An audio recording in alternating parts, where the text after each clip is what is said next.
Libro del origen de Jesucristo, hijo de David, hijo de Abraham.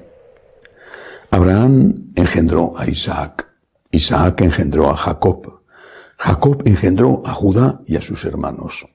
Judá engendró de Tamar a Farés y a Zará. Farés engendró a Esrón, Esrón engendró a Harán, Harán engendró a Aminadab, Aminadab engendró a Naasón, Naasón engendró a Salmón, Salmón engendró de Rahab a Booz, Booz engendró de Ruth a Obed, Obed engendró a Jesé, Jesé engendró a David el rey.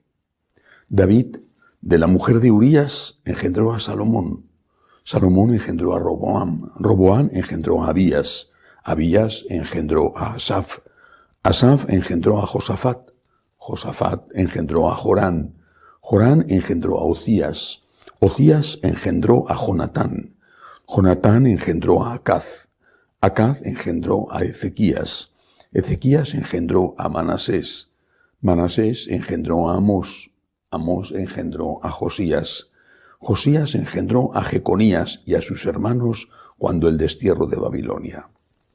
Después del destierro de Babilonia, Jeconías engendró a Salatiel, Salatiel engendró a Zorobabel, Zorobabel engendró a Abiud, Abiud engendró a Eliaquín, Eliaquín engendró a Azor, Azor engendró a Sadoc, Sadoc engendró a Aquín, Aquín engendró a Eliud, Eliud engendró a Eleazar, Eleazar engendró a Matán, Matán engendró a Jacob, y Jacob engendró a José, el esposo de María, de la cual nació Jesús, llamado Cristo.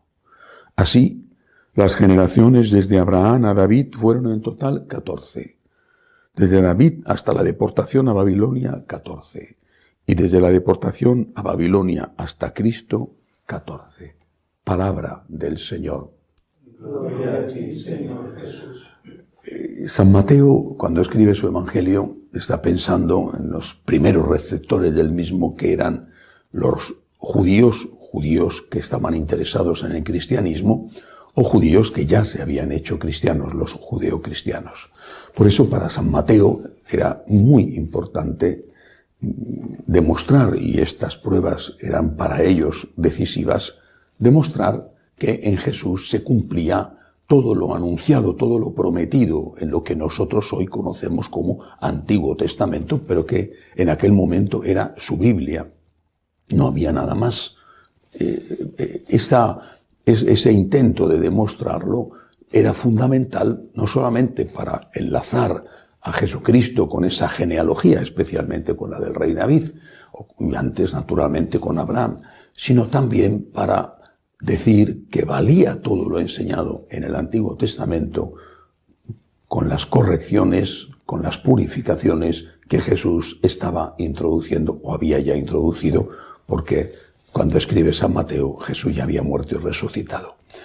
Esto, repito, está dirigido a un público determinado, pero de alguna manera vale para cada uno de nosotros.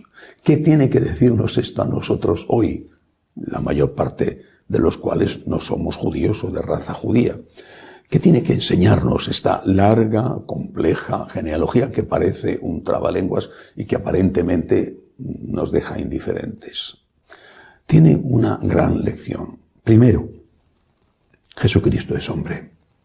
Es Dios y es hombre.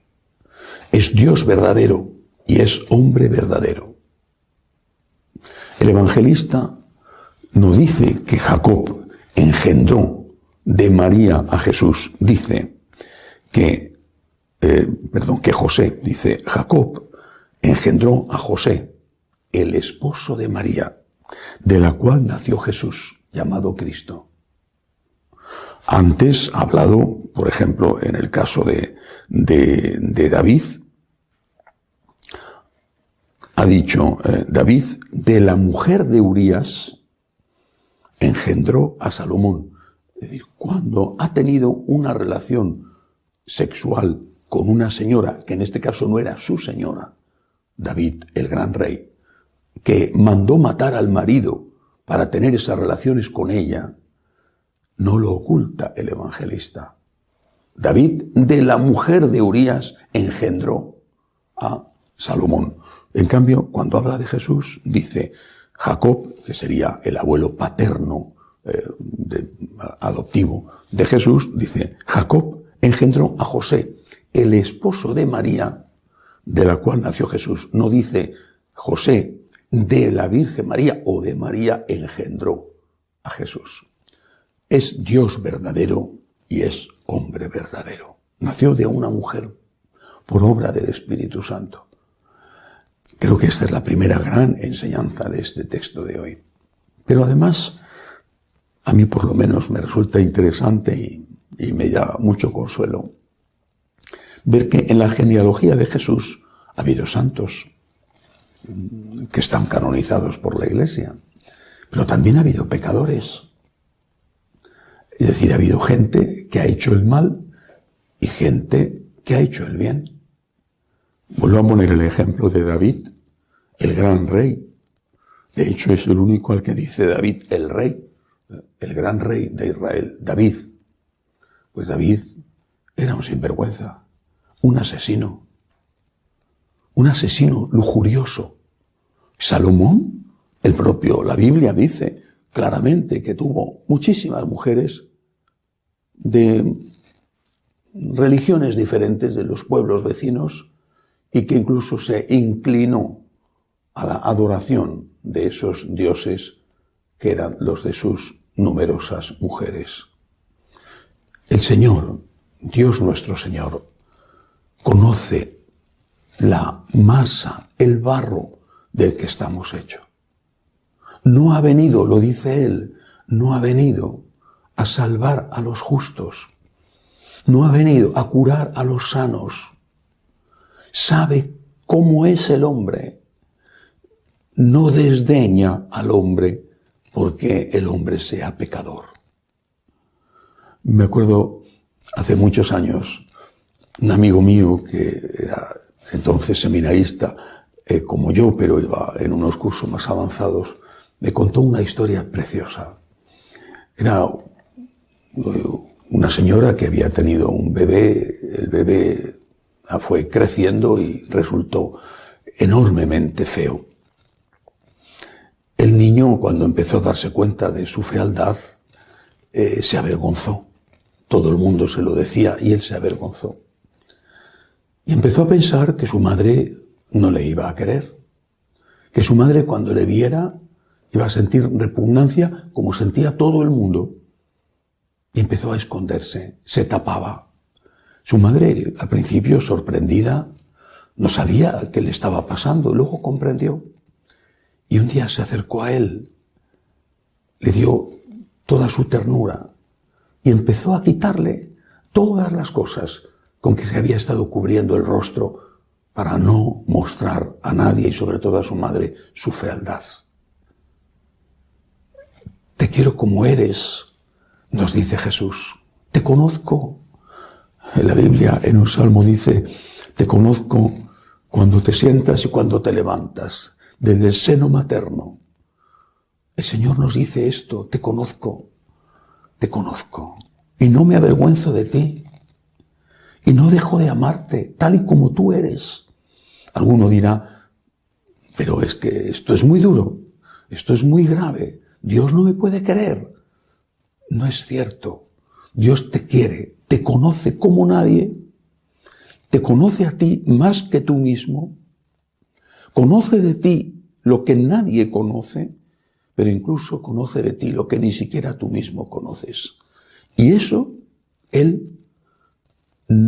a él no le impide amarte. Eso no significa que ame el pecado que hay en ti.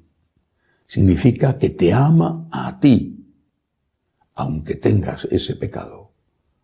La genealogía que nos cuenta San Mateo al inicio de su Evangelio tiene esta lección. Sobre el barro, Dios edificó el santuario que terminó con la maravilla de la Santísima Virgen, la Inmaculada, y con el nacimiento de Jesús. Cualquiera que sepa algo de agricultura, aunque no sea más que porque haya tenido una maceta con flores en su casa, sabe que esa maceta que da flores tan bellas se alimenta del estiércol y del barro que hay dentro de la maceta. Dios no se avergüenza de ti. No bendice tu pecado. No ha venido para eso.